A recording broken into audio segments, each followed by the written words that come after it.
கர்த்தருடைய நாமம் மகிமைப்படுவதாக. நாம் இந்த நேரத்திலே ஜெபித்து இந்த நாள் வகுப்பை ஆரம்பிப்போம். ஜெபிப்போம்.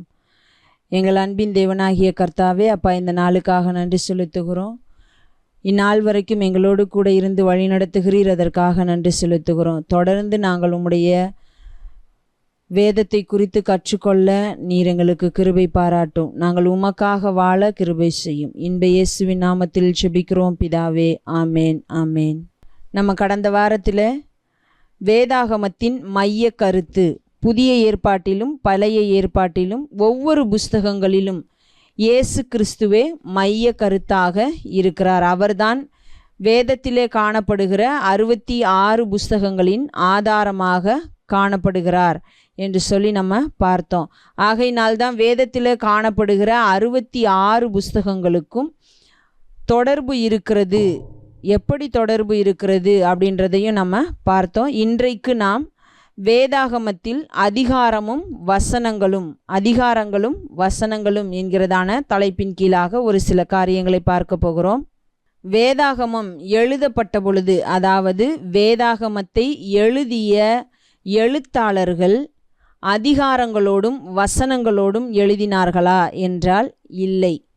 பின் எப்பொழுது அதற்கு அதிகாரங்களும் வசனங்களும் என்று சொல்லி பிரிக்கப்பட்டது என்று சொல்லி நம்ம பார்த்தோமானால், கிபி கிறிஸ்துவின் பிறப்பிற்கு பிற்பாடுதான் அந்த காரியங்கள் நடக்கிறது என்று சொல்லியும் நாம் பார்க்க முடிகிறது.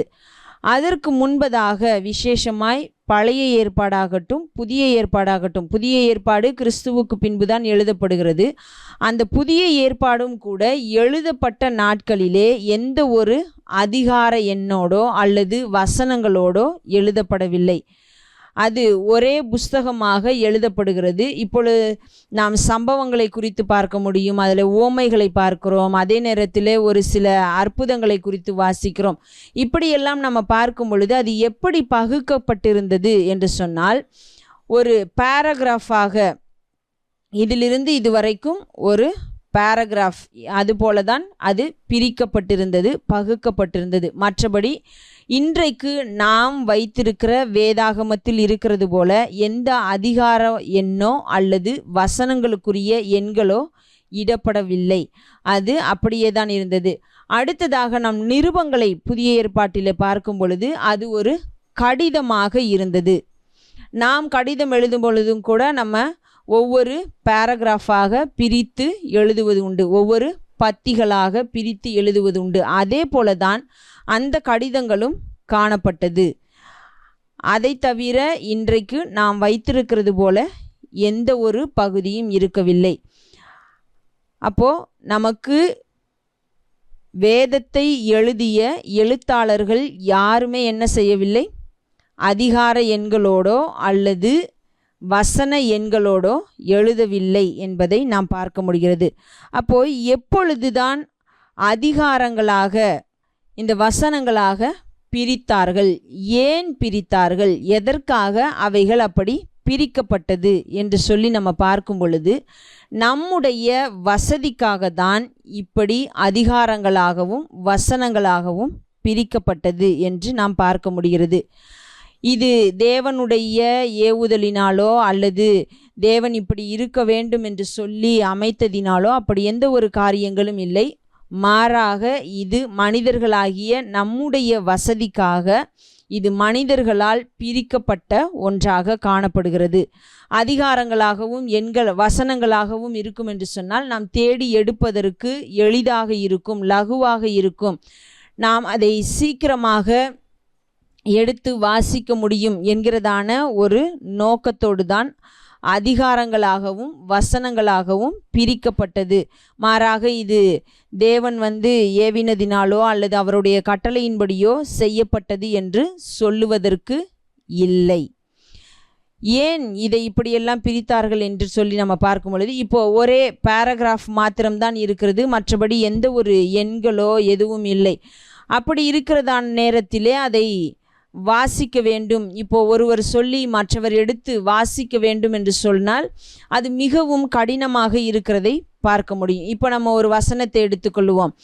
இப்போ யோவான் 3:16 எடுத்துக்கொள்ளலாம். அல்லது இப்போ ஏதோ ஒரு வசனத்தை எடுத்துக்கொள்கிறோம் என்று சொல்லும் பொழுது நாம் அதை எடுக்க வேண்டும் என்று சொன்னால் அந்த வாக்கியத்தை வைத்து தான் தேடி கண்டுபிடித்து எடுக்க வேண்டிய சூழ்நிலையிலே இருந்தது. அப்போ அப்படி தேடி கண்டுபிடித்து எடுப்பதை விட ஒரு அதிகாரமும் ஒரு வசன எண்களும் கொடுக்கப்படும் பொழுது அதை நாம் தேடி எடுப்பது நமக்கு லகுவாக இருக்கிறது என்று சொல்லி இப்படி அதிகாரங்களாகவும் வசனங்களாகவும் பிரித்தார்கள். இப்போ இது நமக்கு எளிமையாக இருப்பதற்காகத்தான் செய்யப்பட்டது என்பதை நாம் பார்க்க முடிகிறது. இப்படி எப்பொழுது அதிகாரங்களாக பிரிக்கப்பட்டது என்று சொல்லி நம்ம பார்த்தோமானால், அதிகாரங்களாக எப்பொழுது பிரிக்கப்பட்டது என்று நாம் பார்க்கும் பொழுது ஸ்டீஃபன் லாங்டன் என்று சொல்லப்படுகிறதான ஒரு நபர் கிபி 1227 ஆண்டு வேதாகமத்தில் அதிகாரங்களாக பிரிக்கிறார். இப்போ இவரும் வசன எண்களை எல்லாம் விடவில்லை, மாறாக அதிகாரங்களாக மாத்திரம் பிரித்து கொடுக்கிறார். இவருடைய பெயர் ஸ்டீஃபன் லாங்டன் என்று சொல்லப்படுகிறதான ஒரு நபர். இவர் 1227 ஆண்டு வேதாகமத்தை அதிகாரங்களாக பிரித்து கொடுக்கிறார். இவர் பயன்படுத்திய வேதாகமம் எது அப்படின்னு சொல்லி பார்த்தோமானால், லத்தீனிலே காணப்படுகிறதான வல்கேட் என்று சொல்லப்படுகிற ஒரு வேதாகமத்தை வைத்துதான் இவர் அதிகாரங்களாக பிரிக்கிறார். இவர் பாரிஸில் உள்ளதான ஒரு பல்கலைக்கழகத்தில் பேராசிரியராக பணியாற்றியவர். பின்னர் அப்படி பணியாற்றிய பிறகு அவர் கேட்டன்பரி என்று சொல்லப்படுகிறதான இடத்திலே இருக்கிற சபையிலே பேராயராக பணியாற்றி இருக்கிறார். ஒரு பிஷப்பை போல இருந்து பணியாற்றி இருக்கிறார் என்று சொல்லி நம்ம பார்க்க முடிகிறது.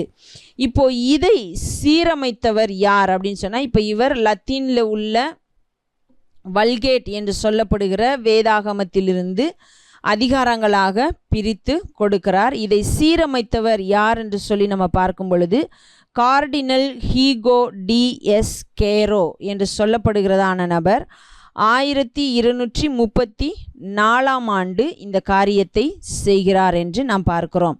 இதை சீரமைத்து இன்றைக்கு நாம் பயன்படுத்துகிற அதிகார பிரிவுகள் முழுமையுமாக கொடுக்கப்பட்டது இந்த கார்டினல் ஹீகோ டிஎஸ் கேரோ என்று சொல்லப்படுகிற நபரால் சீரமைக்கப்பட்டது என்று சொல்லி நம்ம பார்க்க முடிகிறது.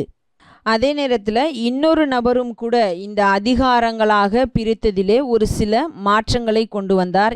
ஏன் அப்படின்னு சொன்னால், எபிரேய உரையில், அதாவது எபிரேய வேதாகமத்தில் காணப்படுகிற அதிகார பிரிவுகளுக்கும் ஆங்கில வேதாகமத்தில் காணப்படுகிறதான அதிகார பிரிவுகளுக்கும் ஒரு சில மாற்றங்கள், அதாவது வேறுபாடுகள் காணப்பட்டதினாலே சாலமன் பென் இஸ்மாயில் என்று சொல்லப்படுகிறதான நபர் ஒரு சில மாற்றங்களை கொண்டு வந்தார் என்று பார்க்க முடிகிறது. இவர் கொண்டு வந்ததான, அதாவது சாலமன் பென் இஸ்மாயில், இவர் 14ஆம் நூற்றாண்டிலே இந்த காரியத்தை செய்கிறார். இவர் செய்ததற்கு ஒரு காரணம் என்ன அப்படின்னு சொல்லி நம்ம பார்த்தோமானால், எபிரேய வேதாகமத்தில் காணப்படுகிறதான அதிகார பிரிவுகளுக்கும் அதே நேரத்தில் ஆங்கில வேதாகமத்தில் காணப்படுகிறதான அதிகார பிரிவுகளுக்கும் சில வேறுபாடுகள் காணப்பட்டபடியினாலே இவர் இந்த மாற்றங்களை செய்கிறார் என்று சொல்லி நம்ம பார்க்க முடிகிறது. அடுத்ததாக அப்போ 1227 ஆண்டு அதிகாரங்களாக பிரிக்கிறதான விஷயம் நடக்கிறது. அதனுடைய சீரமைத்தல் பணி 1234 ஆண்டு நடைபெற்றது. இன்னும் எபிரேய உரைக்கும் ஆங்கில உரைக்கும், அதாவது ஆங்கில வேதாகமத்திற்கும் எபிரேய வேதாகமத்திற்கும் காணப்பட்டதான ஒரு சில வேறுபாடுகளை களைந்து மாற்றங்களை செய்தது 14ஆம் நூற்றாண்டு என்று சொல்லி நம்ம பார்க்க முடிகிறது. இது அதிகாரங்களுக்கு. அப்போ வசனங்களாக எப்போ பிரிக்கப்பட்டது, யார் அதை செய்தார் என்று சொல்லி நம்ம பார்க்கும் பொழுது, பழைய ஏற்பாட்டிலே வசனங்களாக பிரிக்கிறதான, வசனங்களாக பகுக்கும் பணியானது கிபி 900 தொடங்கியது. இதை பென் ஆசர் என்று சொல்லப்படுகிறதான குடும்பத்தினரால் செய்யப்பட்டது. ஆனால் இந்த பணி அவர்களால் செய்யப்பட்டது, ஆனால் அது முடிவடையவில்லை. இதை இன்றைக்கு நாம் பயன்படுத்தவும் இல்லை. இதற்கு பிற்பாடு இன்னொருவர் வந்தார். கிபி 1448ஆம் ஆண்டு ஐசக் நாதன் என்று சொல்லப்படுகிறதான ஒரு யூத ரபி பழைய ஏற்பாட்டை வசனங்களாக பிரிக்கிறார். இப்போ இவர் பிரித்து வைக்கிறார். இதையும் முழுமையாக அப்படியே நாம் இன்றைக்கு பயன்படுத்தவில்லை. அதற்கு பிற்பாடு 1551ஆம் ஆண்டு ராபர்ட் எஸ்டியன் என்று சொல்லப்படுகிற ஒரு நபர், இவர் ராபர்ட் ஸ்டீஃபனஸ் என்று சொல்லியும் அழைக்கப்படுகிறார். இவர்தான் புதிய ஏற்பாட்டை வசனங்களாக பிரிக்கிறார். அதே நேரத்திலே பழைய ஏற்பாட்டிலே வசனங்களாக பிரிக்கப்பட்டது, அதாவது யூத ரபியான ஐசக் நாதன் என்று சொல்லப்படுகிறவரால் பிரிக்கப்பட்ட அந்த வசன பிரிவுகளை எடுத்து பயன்படுத்தி இவர் சரியாக அந்த காரியங்களை செய்து முடிக்கிறார். புதிய ஏற்பாட்டிற்கு இந்த ராபர்ட் ஸ்டீஃபனஸ் என்று சொல்லப்படுகிறவர் தான் வசனங்களாக பிரிக்கிறார். பழைய ஏற்பாட்டிலே ஆல்ரெடி யூத ரபியால் செய்யப்பட்ட அந்த வசன பிரிவுகளை எடுத்து இவர் பயன்படுத்தி கொள்கிறார். இப்படியாக 1551ஆம் ஆண்டு அந்த காரியங்களை செய்து முடித்து இவர் ஒரு வேதாகமத்தை வெளியிடுகிறதை நம்ம பார்க்க முடிகிறது. அதாவது அத்தியாயத்துடனும், அதாவது அதிகாரத்துடனும் வசன பிரிவுகளுடனுமான ஒரு வேதாகமத்தை 1555ஆம் ஆண்டு வெளியிடுகிறார். அது லத்தீனிலே காணப்பட்ட வேதாகமமாக இருந்தது. இதற்கு பிற்பாடு 1560ஆம் ஆண்டிலே வெளிவந்த ஜெனீவா பைபிள், 1560ஆம் ஆண்டிலே வெளிவந்த ஆங்கில வேதாகமமான ஜெனீவா பைபிள் அதிகாரத்தையும் வசனத்தையும் கொண்டதான ஒரு ஆங்கில வேதாகமமாக காணப்பட்டது. இப்போ இந்த ராபர்ட் ஸ்டீஃபனஸ் என்று சொல்லப்படுகிறதானவர் 1555ஆம் ஆண்டிலே வெளியிட்ட அதிகாரத்தோடும் வசனங்களோடும் வெளியிட்டது லத்தீன் வேதாகம பதிப்பு. 1560ஆம் ஆண்டில்தான் ஆங்கிலத்திலே அதிகாரமும் வசனங்களும் சேர்ந்து, அதாவது அதிகாரத்திற்கு எண்களோடும் வசனத்திற்கு எண்களோடும் சேர்த்து வெளியிட்ட பதிப்பு ஜெனீவா வேதாகமம் என்று சொல்லி நம்ம பார்க்க முடிகிறது. அதற்கு முன்பதாக நம்ம பார்க்கும் பொழுது 1557ஆம் ஆண்டு 1557ஆம் ஆண்டு வில்லியம் விட்டிங்ஹாம் என்று சொல்லப்படுகிறவர் ஆங்கில புதிய ஏற்பாட்டை மாத்திரம் வசன பிரிவுகளையும் அதிகார பிரிவையும் பயன்படுத்தி வெளியிட்டிருக்கிறார் என்றும் நாம் பார்க்கிறோம். அது மாத்திரமல்லாமல் 1553ஆம் ஆண்டு பிரெஞ்சு மொழியில் வெளியிடப்பட்ட வேதாகமமானது அதிகாரத்தோடும் வசன எண்களோடும் வெளியிடப்பட்டது என்றும் பார்க்க முடிகிறது. அப்போ இப்படித்தான் அதிகார பிரிவுகளும் அதே நேரத்திலே வசன பிரிவுகளும் இந்த காலகட்டங்களில்தான் உருவாகியது என்று நாம் பார்க்கிறோம். இதற்கு முன்புள்ள காலங்கள் வரைக்கும் அவர்கள் ஒரு தொடர்ச்சியான பகுதியாகத்தான் வாசித்து வந்தார்கள். ஆங்காங்கே ஒரு பேராகிராஃப் பத்திகளுக்கான இடைவெளி மாத்திரம் கொடுக்கப்பட்டிருந்தது என்பதை நாம் பார்க்கிறோம். இதனாலே நமக்கு நன்மைகள் இருக்கிறதா என்று சொல்லி பார்த்தோமானால் நமக்கு நன்மைகள் இருக்கிறது. ஈஸியாக லகுவாக எடுத்து வாசிக்க முடிகிறது. மேற்கோள் காட்டுவதற்கு இந்த அதிகாரம், இந்த வசனம் இந்த புஸ்தகத்திலே இருக்கிறது என்று சொல்லி மேற்கோள் காட்டுகிறதற்கும் நமக்கு வசதியாக இருக்கிறது. ஆனால் இதிலே அநேக பிரச்சனைகளும் இருக்கிறது. ஏன் என்று சொன்னால், ஒரு சில காரியங்கள் அதை அதிகாரங்களாக பிரிக்கும் பொழுது அது முன்புள்ள அதிகாரத்திலேயே சேர்ந்து இருந்திருக்கும் என்று சொன்னால் அது புரிந்து கொள்வதற்கு லகுவாக இருக்கும் என்கிறதான விதத்திலே இருக்கிறது. ஒரு எடுத்துக்காட்டாக நம்ம பார்க்கும் பொழுது மத்தேயு 16ஆம் அதிகாரத்தின் முடிவையும் மத்தேயு 17ஆம் அதிகாரத்தின் தொடக்கத்தையும் நாம் வாசிக்கும் பொழுது அந்த விஷயங்களை புரிந்து கொள்ள முடிகிறது. இது ஒரு எடுத்துக்காட்டிற்காகத்தான் நம்ம பார்க்கிறோம். ஆனால் இதை தவிர இன்னும் ஒரு சில அதிகாரங்களையும் நாம் அப்படி பார்க்க முடியும். இது அந்த அதிகாரத்தோட, அதாவது முந்திய அதிகாரத்தோட இணைக்கப்பட்டிருந்தால் வாசிக்கும் பொழுது புரிந்து கொள்வதற்கு நமக்கு உதவியாக இருக்கும். ஆனால் இப்படி அதிகாரங்களாக பிரித்திருக்கும் பொழுது அது நமக்கு ஒரு சில குழப்பங்களை உண்டு பண்ணுகிறது என்பதை பார்க்க முடிகிறது. ஏன் என்று சொன்னால், இப்போ நம்ம என்ன நினைத்து கொள்ளுகிறோம் என்றால், நம்முடைய கரத்திலே இருக்கிறதான வேதாகமமானது அதிகாரங்களோடும் வசன பிரிவுகளோடும் இருக்கிறதை தான் நாம் பார்த்து பழகி இருக்கிறோம். அப்படி இருக்கிற பட்சத்திலே நாம் என்ன நினைத்து கொள்ளுகிறோம் என்று சொன்னால், இந்த வேதத்தை எழுதிய எழுத்தாளர்களே இப்படித்தான் எழுதியிருக்கிறார்கள், இப்படித்தான் அதிகாரங்களாகவும் வசனங்களாகவும் பிரித்து எழுதியிருக்கிறார்கள். அப்போ நம்ம இந்த அதிகாரத்தை வாசிக்கும் பொழுது இந்த அதிகாரத்தில் உள்ள விஷயங்கள் மாத்திரம்தான் இதோடு தொடர்புடையது. அடுத்த அதிகாரத்திற்கு நாம் போகும் பொழுது அது அந்த அதிகாரத்தோடு மாத்திரம்தான் தொடர்புடையது என்கிறதான கண்ணோட்டத்திலும் நாம் வாசிக்கிறவர்களாக இருக்கிறோம். அப்படி இல்லை.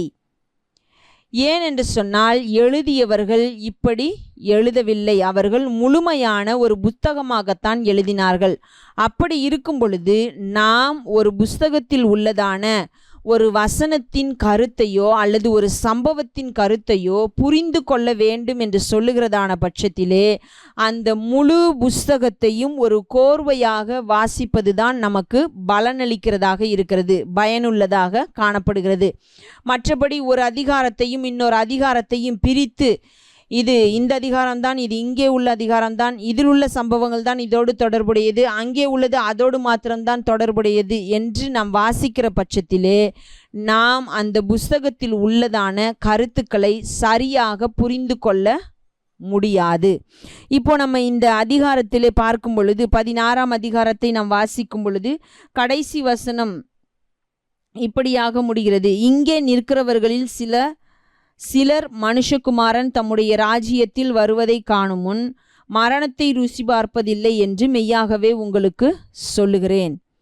ஒரு சில காரியங்களை குறித்து இயேசு கிறிஸ்து பேசிக்கொண்டே வருகிறதை பார்க்கிறோம். இப்பொழுது அவர் தம்முடைய வருகையை குறித்து ஒரு சில காரியங்களை சொல்லுகிறார். இப்போ 17ஆம் அதிகாரத்தை பார்க்கும் பொழுது 6 நாளைக்கு பின்பு, அப்போது அந்த விஷயத்தை பேசி முடித்ததான 6 நாளைக்கு பின்பு நடந்த ஒரு சம்பவம் தான் 17ஆம் அதிகாரத்திலே கொடுக்கப்படுகிறதை நாம் பார்க்க முடிகிறது. இப்போ இந்த விஷயத்தை நாம் புரிந்து கொள்ள வேண்டும் என்று சொன்னால், எந்த 6 நாளைக்கு பின்பு என்று சொல்லப்படுகிறதான ஒரு கேள்வி எழும்புகிறது. முந்தைய அதிகாரத்திலே, அதாவது 16ஆம் அதிகாரத்திலே உள்ளதான காரியங்களை வாசித்து நாம் புரிந்து கொள்ளுகிறதான பட்சத்திலே இது எந்த 6 நாளைக்கு பின்பு நடந்ததான ஒரு காரியம் என்பதை நாம் புரிந்து கொள்ள முடியும். இப்படித்தான் நம் நிருபங்களிலும் கூட ஒரு சில அதிகாரங்கள் தொடங்கும் பொழுதே நாம் வாசிக்க முடியும். ஆகையால், அதென்னவெனில் என்று சொல்லி அதிகாரங்கள் ஆரம்பிக்கிறதை நம்ம பார்க்க முடியும். அப்போ அப்படி ஆரம்பிக்கும் பொழுது ஆகையால் என்று சொன்னால் ஏதோ ஒரு தொடர்ச்சியை அந்த அதிகாரம் கொண்டிருக்க வேண்டியதாக இருக்கிறது.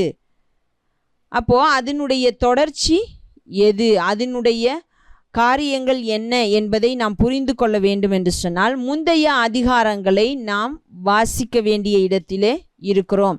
இல்லை என்று சொன்னால் அதை நாம் தெளிவாக புரிந்து கொள்ள முடியாது.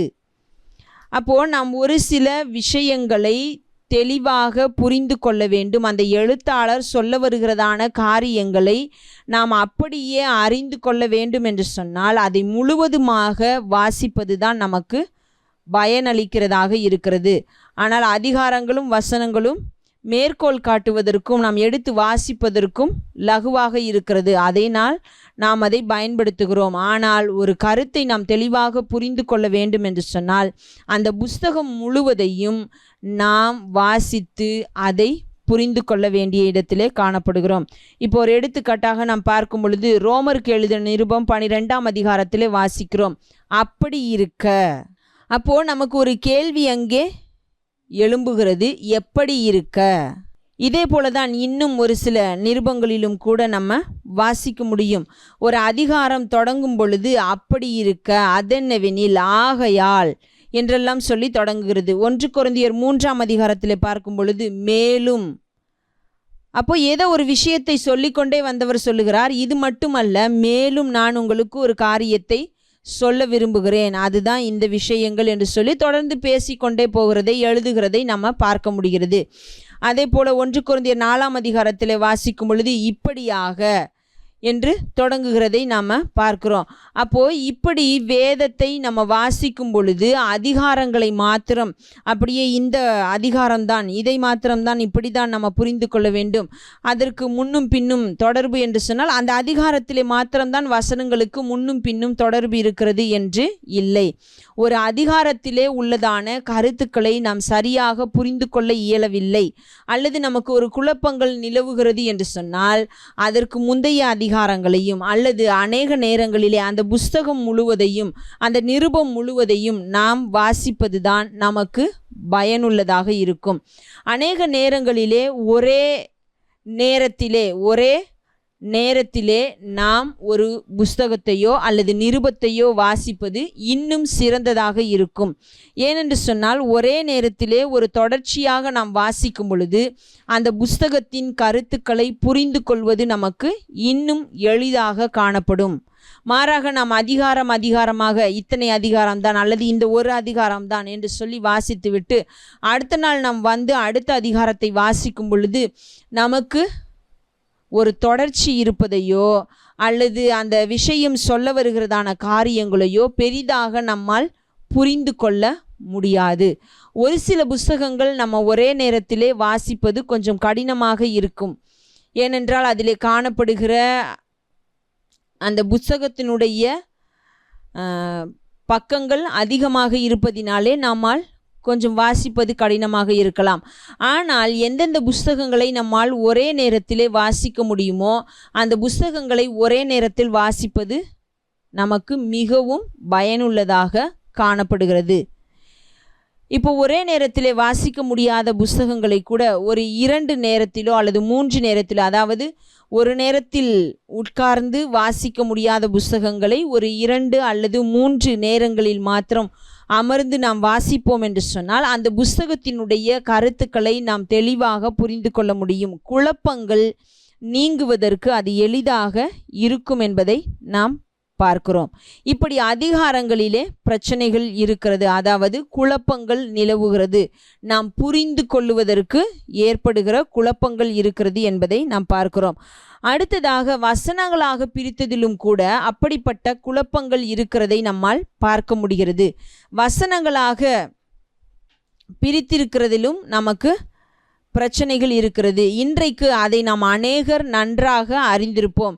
ஏனென்று சொன்னால் முன்பு உள்ள வசனத்தையோ அல்லது பின்பு உள்ள வசனத்தையோ கூட கவனிக்காமல் ஒரே ஒரு வசனத்தை மாத்திரம் எடுத்துக்கொண்டு பாருங்கள் இந்த வசனத்தில் இப்படி தான் சொல்லப்பட்டிருக்கிறது, இந்த வசனம் இப்படி தான் சொல்லுகிறது, அப்படி என்றால் நாம் இதைத்தானே செய்ய வேண்டும் என்று சொல்லுகிற காரியங்களை நாம் பார்க்க முடிகிறது. ஆனால் அது அப்படிதானா என்று சொல்லி பார்த்தால் இல்லை என்பதை நாம் புரிந்து கொள்ள முடியும். அதற்கு ஒரு உதாரணத்தையும் கூட நம்ம பார்க்கலாம். கொலோசையர் 2ஆம் அதிகாரத்திலே நம்ம 21ஆம் வசனம் 22ஆம் வசனம் இந்த 2 வசனங்களை மாத்திரம் நம்ம வாசிப்போம் என்று சொன்னால் நமக்கு பெரிதாக சில நேரத்திலே காரியங்களை புரிந்து கொள்ள முடியாது. அதிலும் விசேஷமாக 21ஐ மாத்திரம் வாசித்து விட்டு விடுகிறோம் என்று சொன்னால் அதனுடைய கருத்தை நாம் உண்மையாக புரிந்து கொள்ள முடியாது. அங்கே சொல்லுகிறது, தொடாதே, ருசி பாராதே, தீண்டாதே என்கிற கட்டளைகளுக்கு உட்படுகிறது என்ன அப்படின்னு சொல்லி ஒரு கேள்வியோடு முடிகிறது. இதை சிலர் என்ன செய்கிறார்கள் என்று சொன்னால், தொடக்கூடாது, ருசி பார்க்கக்கூடாது, இப்படிப்பட்ட காரியங்களை எல்லாம் நம்ம கடைபிடிக்கத்தான் வேணும், நம்ம இப்படி தான் இருக்க வேண்டும் என்று சொல்லுகிறதான காரியங்களை பார்க்க முடிகிறது. ஆனால் உண்மையாகவே அதன் கருத்து அதுதானா என்று சொல்லி பார்த்தால் இல்லை. அங்கே நமக்கு சொல்லப்படுகிற விஷயம் என்னவென்று சொன்னால், இயேசு கிறிஸ்து எல்லாவற்றையும் சிலுவையிலே சுமந்து தீர்த்து விட்டார், அங்கே எல்லா காரியங்களின் மேலும் வெற்றி சிறந்து விட்டார். ஆகையினாலே நாம் இதை ஒதுக்க வேண்டும், அதை ஒதுக்க வேண்டும், இதை செய்யக்கூடாது, அதை செய்யக்கூடாது என்று இல்லை.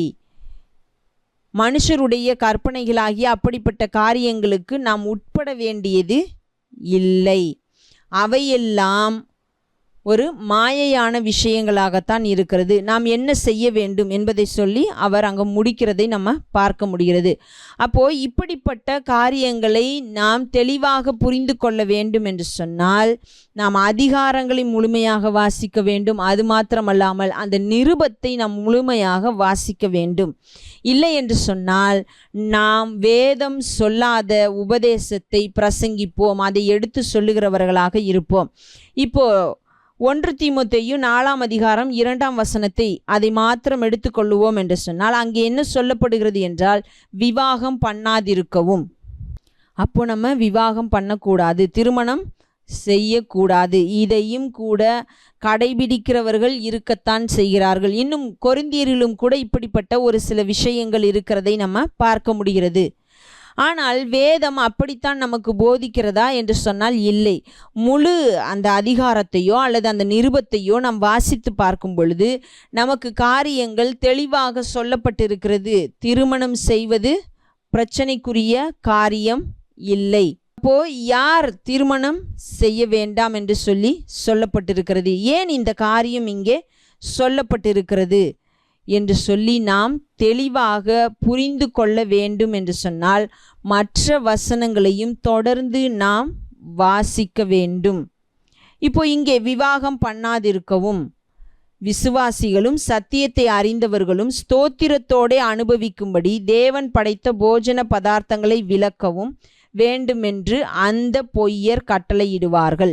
இப்போ இங்கு நமக்கு சொல்லப்படுகிற விஷயத்தை அடுத்த வசனத்தையும் வாசிக்கும் பொழுதுதான் நம்மால் புரிந்து கொள்ள முடிகிறது.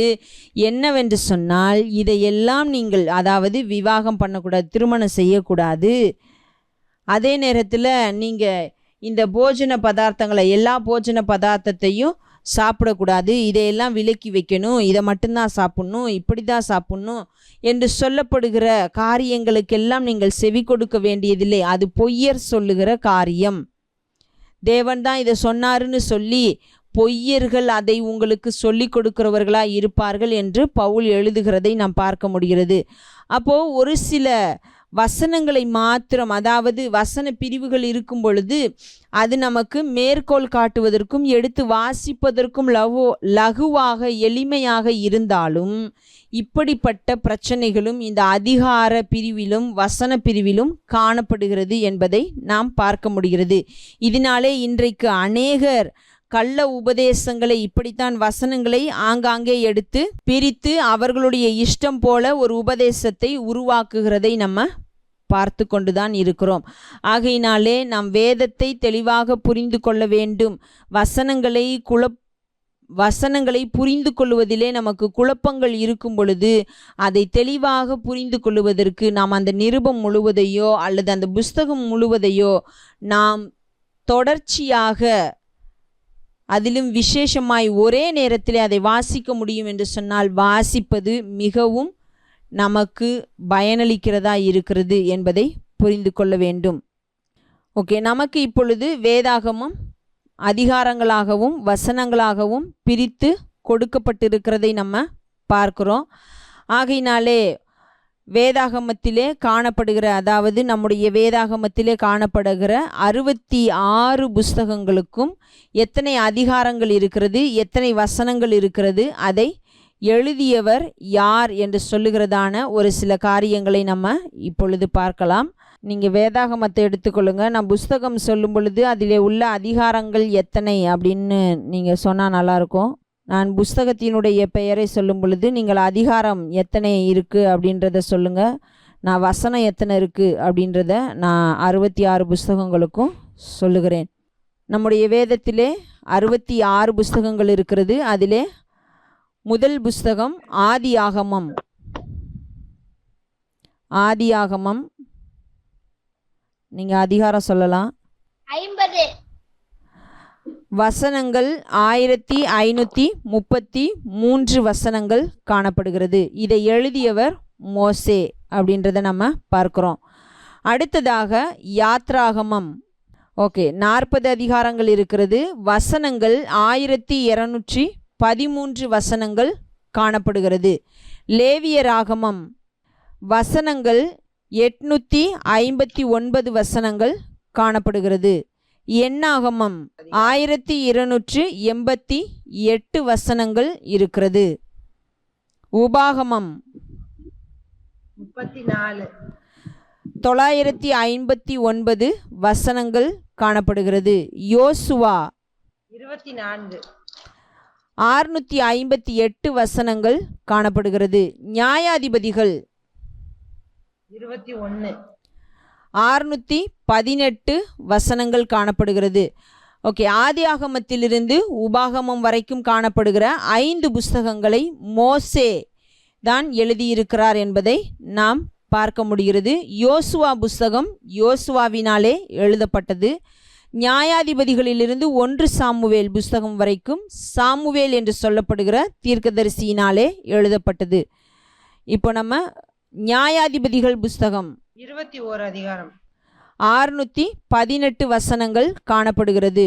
ரூத் புஸ்தகம் 4 அதிகாரம் 85 வசனங்கள் காணப்படுகிறது. 1 சாமுவேல் 31 811 வசனங்கள். 2 சாமுவேல் 24 695 வசனங்கள் காணப்படுகிறது. 1 ராஜாக்கள் 22 816 வசனங்கள் இருக்கிறது. 2 ராஜாக்கள் 25 அதிகாரம் 719 வசனங்கள் காணப்படுகிறது. 1 நாளாகமம் 29 942 வசனங்கள். 2 நாளாகமம் 36 822 வசனங்கள். எஸ்ரா 10 அதிகாரம் 280 வசனங்கள் காணப்படுகிறது. இதில் 2 சாமுவேலிலிருந்து 2 ராஜாக்கள் வரைக்கும் உள்ள புஸ்தகங்கள் காத் மற்றும் நாத்தான் தீர்க்கதரிசியினாலே எழுதப்பட்டது என்று சொல்லுகிறார்கள். அடுத்ததாக இந்த 1 நாளாகமம், 2 நாளாகமம், எஸ்ரா என்று சொல்லப்படுகிற 3 புஸ்தகங்களும் எஸ்ரா என்று சொல்லப்படுகிற வேதபாரகனால் எழுதப்பட்டது. நெகேமியா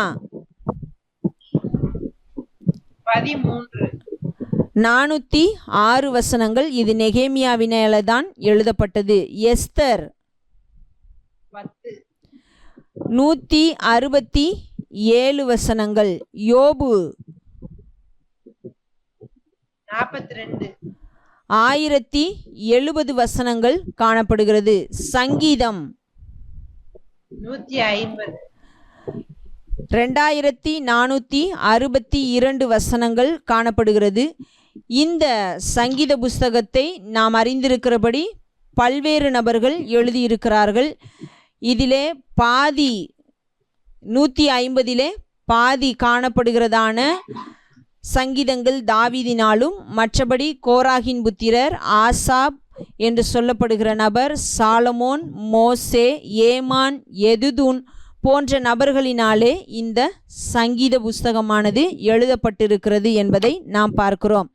அடுத்ததாக நீதிமொழிகள் 31 அதிகாரம் 915 வசனங்கள் காணப்படுகிறது. இந்த நீதிமொழிகளிலும் அநேகமானது சாலமோனினாலே எழுதப்பட்டது என்று நாம் பார்க்கிறோம். ஒரு சில பகுதிகள் எசேக்கியா என்று சொல்லப்படுகிற ராஜாவினாலே எழுதப்பட்டது என்று சொல்லி நம்ம வாசிக்க முடியும்.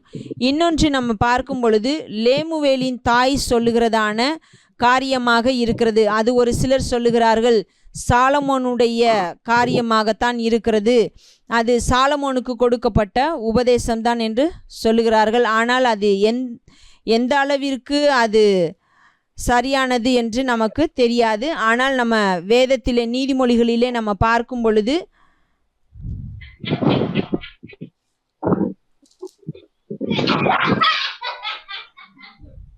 நம்ம நீதிமொழிகளிலே பார்க்கும் பொழுது 31ஆம் அதிகாரமானது ராஜாவாகிய லேமுவேலுக்கு அடுத்த வசனங்கள் அவன் தாய் அவனுக்கு போதித்த உபதேசம் என்று இருக்கிறது. அப்போ இந்த நீதிமொழிகளானது, அதாவது இந்த அதிகாரத்திலே கொடுக்கப்பட்டிருக்கிற காரியங்களானது லேமுவேலினுடைய தாய், அது சாலமோனாக இருந்தாலும் அவருடைய தாயாலே சொல்லப்பட்ட வாக்கியங்கள் என்று சொல்லி நம்ம பார்க்கிறோம்.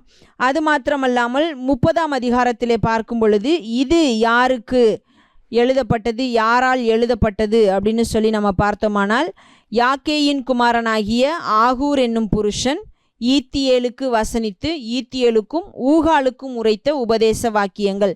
அப்படி என்றால் ஆகூரினாலே எழுதப்பட்ட வாக்கியங்களாக இருக்கிறது என்பதை நாம் பார்க்க முடிகிறது. 25ஆம் அதிகாரத்திலே தான் நம்ம பார்க்கிறோம், யூதாவின் ராஜாவாகிய எசேக்கியாவின் மனுஷர் பெயர் தெழுதின சாலமோனுடைய நீதிமொழிகள். அதாவது சாலமோன் எழுதினது தான், ஆனால் இது எசேக்கியாவின் மனுஷராலே பெயர் தெழுதப்பட்டது என்று நம்ம பார்க்க முடிகிறது. அப்போ ஆகூர் எழுதியிருக்கிறார், லேமேலுடைய தாய் எழுதியிருக்கிறார்கள். இது எசேக்கியாவினுடைய மனுஷர் பெயர் தெழுதின சாலமோனுடைய நீதிமொழிகள் என்றும் நம்ம பார்க்க முடிகிறது. மற்றவைகள் சாலமோனினாலேயே எழுதப்பட்டதும் என்று நம்ம பார்க்கிறோம். அடுத்ததாக பிரசங்கி 12 அதிகாரம் 222 வசனங்கள் காணப்படுகிறது. இதுவும் சாலமோனாலே எழுதப்பட்டது. உன்னத பாட்டு 8 அதிகாரம் 117 வசனங்கள் காணப்படுகிறது. சாலமோனினாலே எழுதப்பட்டது. ஏசாயா 66 1292 வசனங்கள் காணப்படுகிறது. இது ஏசாயா தீர்க்கதரிசியினாலேயே தான் எழுதப்பட்டது. எரேமியா 52 1364 வசனங்கள் எரேமியா தீர்க்கதரிசியினாலே தான் எழுதப்பட்டது. இதற்கு அவர் பாரூக் என்பவரை எழுதுவதற்காக வைத்து கொண்டார் என்று பார்க்கிறோம். ஆனால் இந்த வாக்கியங்கள், இந்த காரியங்கள் எல்லாமே எரேமியாவினால் தான் சொல்லப்பட்டது என்பதை நாம் அந்த புஸ்தகத்திலிருந்தே அறிந்து கொள்ள முடியும். அப்போ எரேமியா தான் இதனுடைய எழுத்தாளர் என்று நாம் பார்க்க முடிகிறது. புலம்பல் 5 அதிகாரம் 154 வசனங்கள் இருக்கிறது. இதுவும் எரேமியா தீர்க்கதரிசியினாலே எழுதப்பட்ட ஒரு புஸ்தகம்.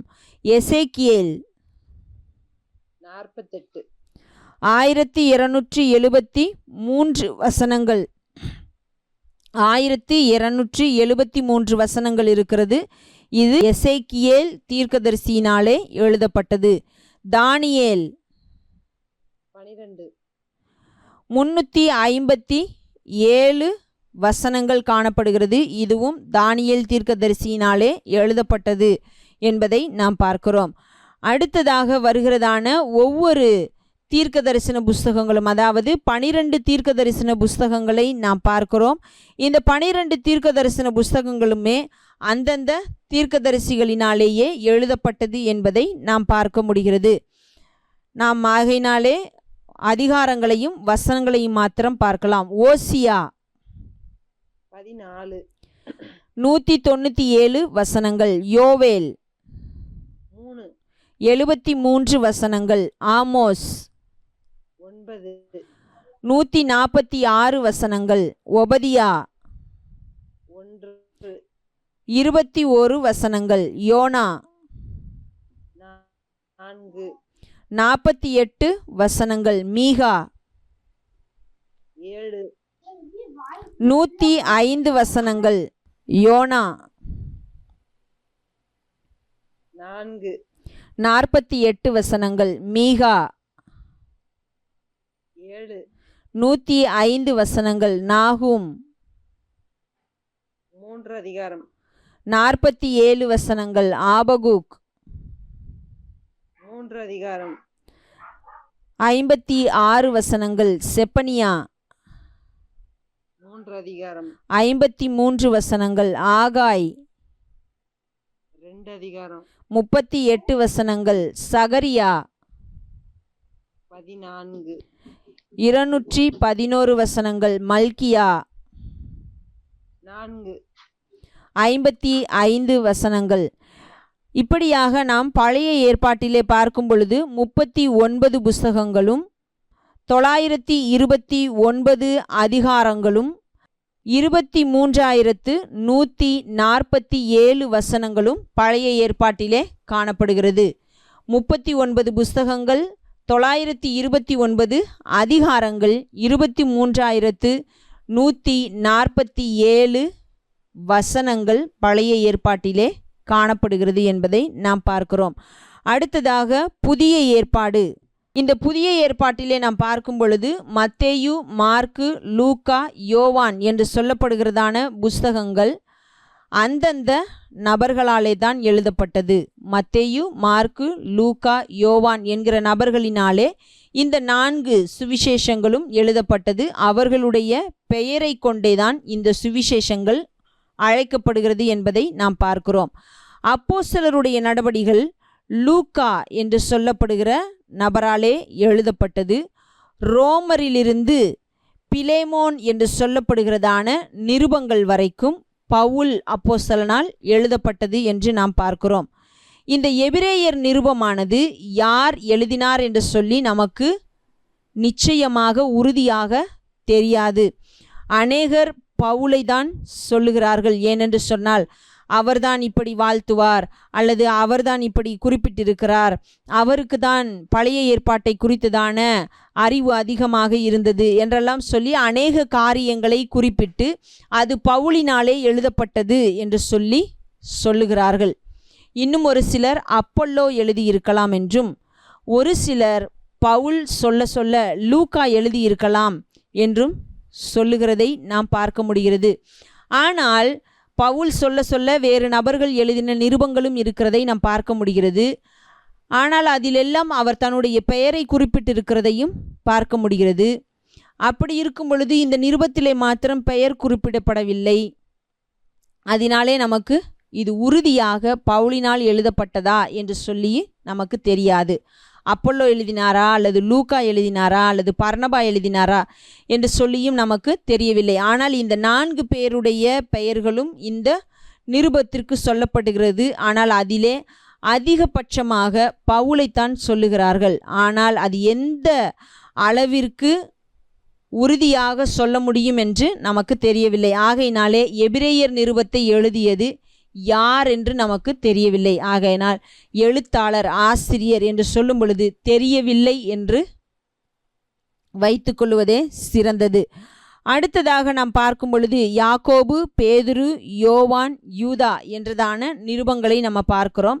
இந்த நிருபங்களும் அந்தந்த நபர்களால் எழுதப்பட்ட நிருபங்கள் தான் என்பதை நாம் பார்க்க முடிகிறது.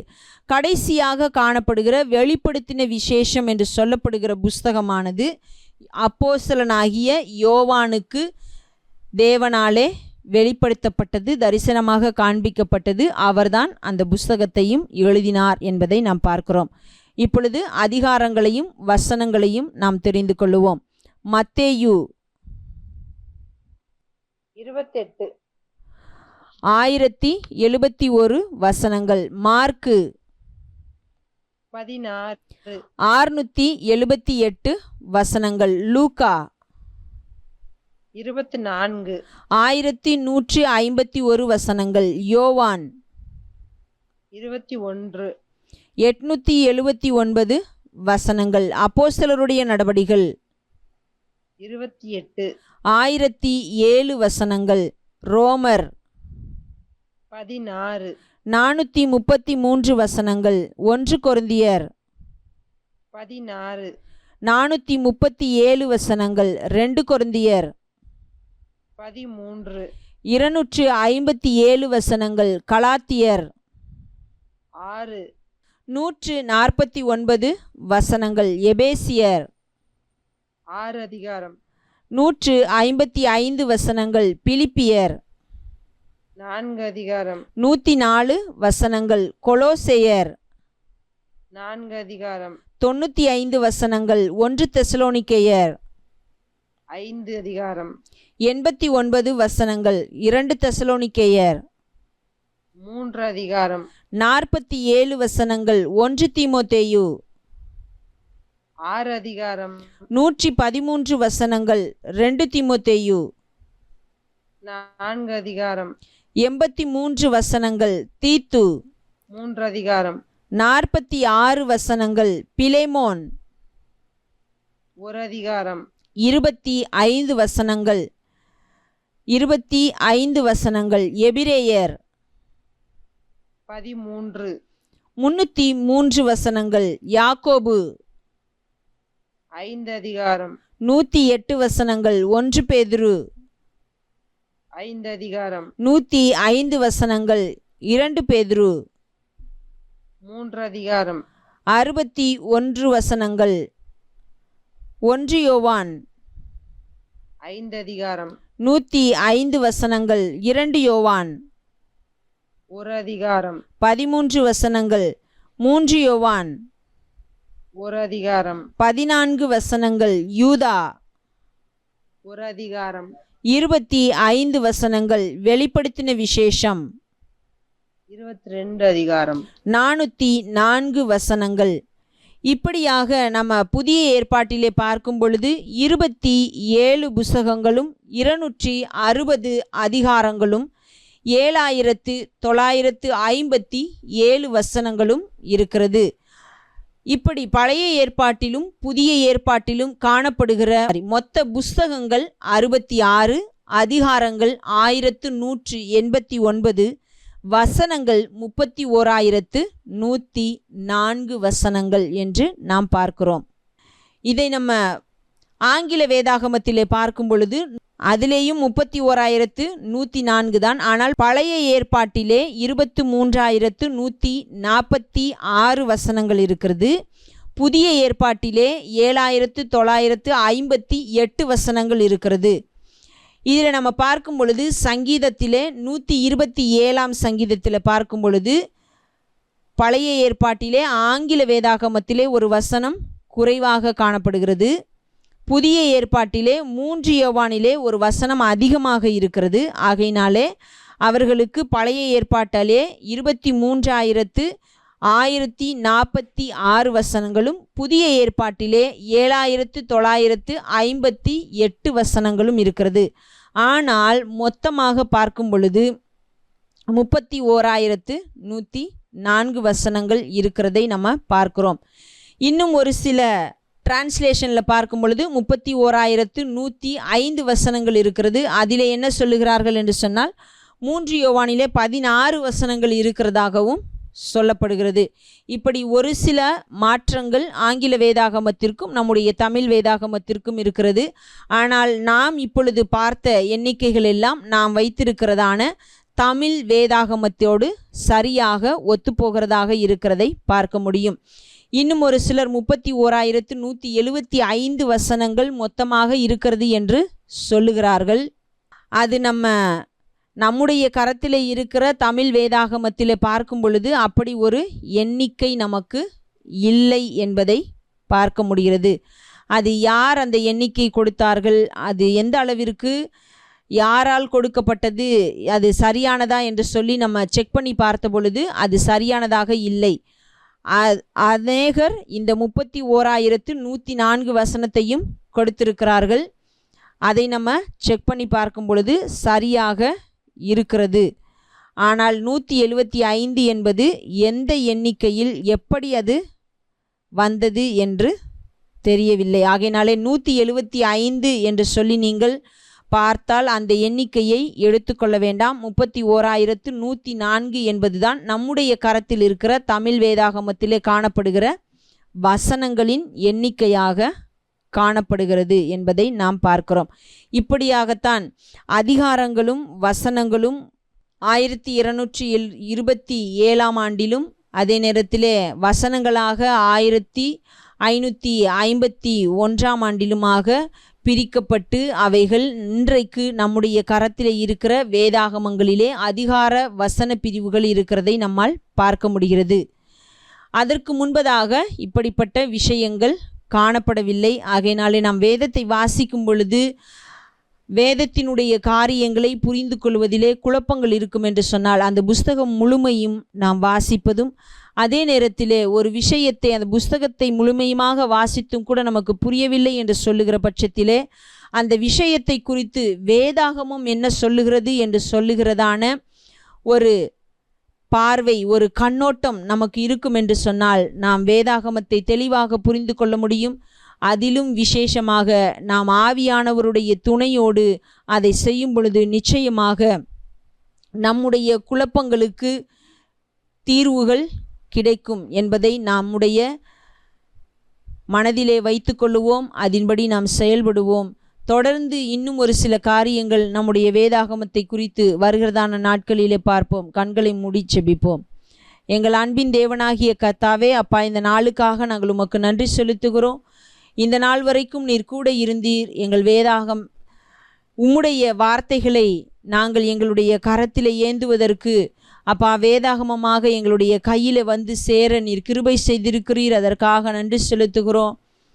அதனுடைய தகவல்களை மாத்திரம் நாங்கள் தெரிந்து கொண்டவர்களாய், அதனாலே பெருமைப்பட்டு கொள்ளுகிறவர்களாய் இராமல், அது எப்படியெல்லாம் எங்களுடைய கரத்திற்கு வந்து சேர்ந்தது என்பதை குறித்து தெரிந்து கொள்ளுகிற நாங்கள் அதை நாங்கள் எப்படி வாசிக்க வேண்டும், நேசிக்க வேண்டும், அது உம்முடைய வார்த்தையாக இருக்கிறது என்பதை புரிந்து கொண்டு செயல்படுகிறவர்களாய் இருக்கவும், அதே நேரத்திலே வேதாகமம் அதில் இருக்கிறதான வார்த்தைகளானது உம்முடைய மகத்துவங்கள், நீர் எழுதி கொடுத்திருக்கிற மகத்துவங்கள் என்பதை புரிந்து கொண்டு நாங்கள் செயல்படவும் நீர் எங்களுக்கு கிருபை செய்ய வேண்டுமாய் ஜெபிக்கிறோம் ஆண்டவரே. அப்பா, அறிவில்லாமையால் என் ஜனங்கள் சங்காரமாகிறார்கள் என்று சொல்லி நாங்கள் பார்க்கிறோம். அப்படிப்பட்டவர்களாய் நாங்கள் இராமல் உம்முடைய ஞானத்தையும் அறிவையும் பெற்றுக்கொண்டவர்களாய் செயல்பட, உம்முடைய ஆவியானவருடைய வழிநடத்துதலோடு நாங்கள் செயல்பட நீர் எங்களுக்கு உதவி செய்ய வேண்டுமாய் ஜெபிக்கிறோம். உம்முடைய சத்திய ஆவியானவர் தாமே எங்களை உம்முடைய சகல சத்தியத்திலும் வழிநடத்த வேண்டுமாய் கேட்கிறோம் ஆண்டவரே. நீரே எங்களுக்கு உதவி செய்யுங்க, நீரே எங்களை வழிநடத்துங்க. நாங்கள் உமக்கு பிரியமாய் வாழ கிருபை செய்யுங்க. எங்களை தாழ்த்துகிறோம், உம்முடைய கரத்தில் அர்ப்பணிக்கிறோம். இன்ப இயேசுவின் நாமத்தில் ஜெபிக்கிறோம் பிதாவே, ஆமேன், ஆமேன். என் ஆத்துமாவே கர்த்தரை ஸ்தோத்திரி, என் முழு உள்ளமே அவருடைய பரிசுத்த நாமத்தை ஸ்தோத்திரி. என் ஆத்துமாவே கர்த்தரை ஸ்தோத்திரி, அவர் செய்த சகல உபகாரங்களையும் மறவாதே. ஆமேன், ஆமேன்.